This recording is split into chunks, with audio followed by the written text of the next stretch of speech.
तर चला मंडळी, आज बनवूयात रोज मावा मोदक.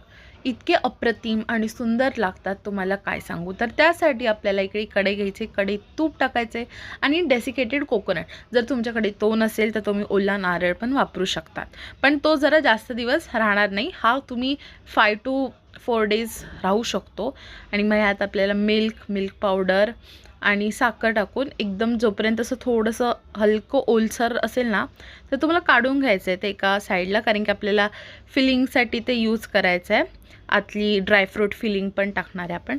आणि मग इकडे रोज सिरप टाकलेलं आहे आणि त्याला व्यवस्थित सुक्कं होईपर्यंत मिक्स करायचं आहे. मग ते झाल्यानंतर इकडे बघा मी मिक्सचर घेतलेलं आहे, जे आतले सेंटर फिल्ड आपल्याला करायचं आहे. त्यासाठी आपण ड्रायफ्रूट टाकलेले आहेत त्या माव्यात आणि रोज पेटल्स, तुम्ही फक्त ड्रायफ्रूट पण टाकू शकतात.